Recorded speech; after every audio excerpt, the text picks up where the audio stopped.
Assalamualaikum. Hari ini aku mau ke Vaskes 1 untuk minta rujukan ke RS untuk persiapan persalinan, dan ini perjalanan ke Vaskes 1-nya. Kebetulan Vaskes ini dekat banget sama kontrakan.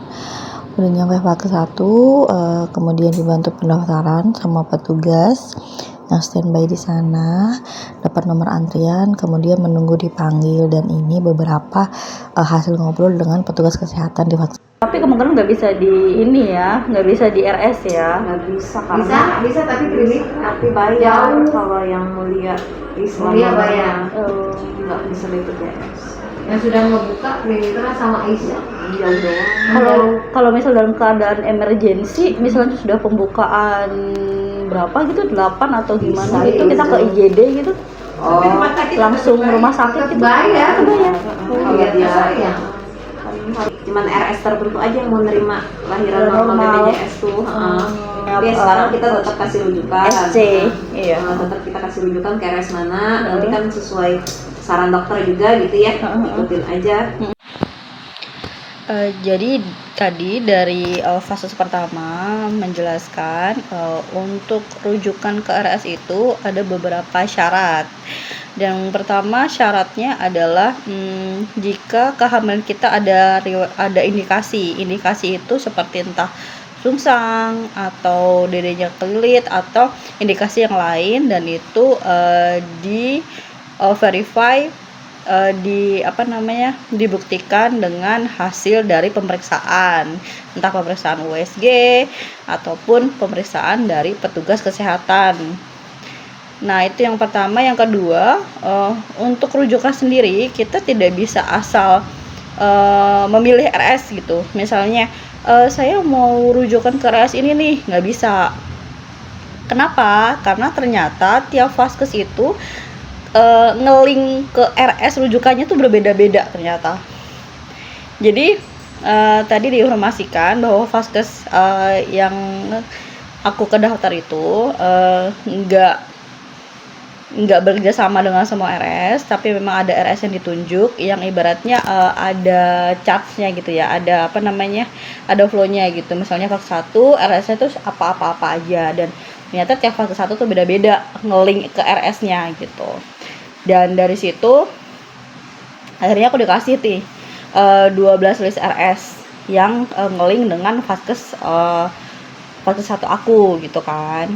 Kemudian ada 2 RS yang udah aku filter dan jaraknya terdekat lah daripada RS lain, dan aku udah hubungin dua-duanya, dan nanti aku share cuplikan dari hasil telepon salah satu RS dengan customer service-nya, karena aku mau nanya ini, kalau misalnya persalinan normal ataupun nanti sesar, kalau misalnya mau di cover BPJS tuh bagaimana gitu.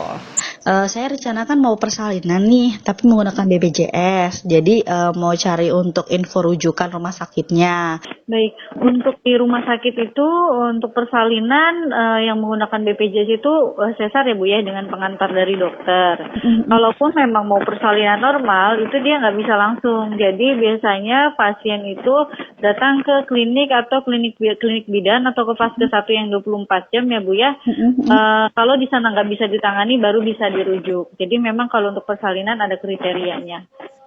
Jadi gini, pengantar yang diberikan dari vaskes 1 itu kan bukan langsung pengantar lahiran ya. Jadi itu pengantarnya biasanya untuk konsultasi dulu ke dokter spesialis kandungan. Jadi nanti untuk apakah bisa lahir normal atau sesar, nanti dari dokter spesialis kandungan dari sini. Kalaupun memang harus sesar berarti sesar. Kalaupun memang normal mungkin ada penyulit yang nggak bisa dilakukan di vaskes 1, itu dengan pengantar juga dari dokter.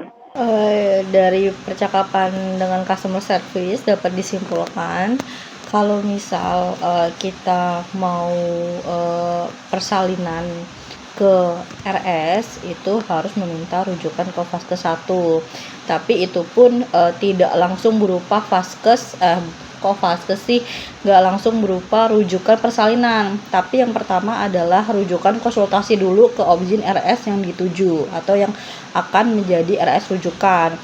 Jadi setelah itu kita ke objin di RS tersebut, Nah, hasil dari pemeriksaan di RS tersebut, nah itu akan menjadi bahan penilaian atau observasi apakah bisa dilakukan persalinan di RS tersebut atau tidak.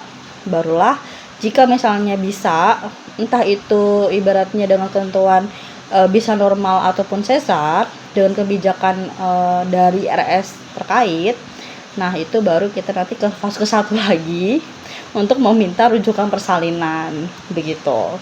Nah, nanti aku akan update untuk apa namanya di RS rujukan ini aku bisa melakukan persalinan di situ atau enggak.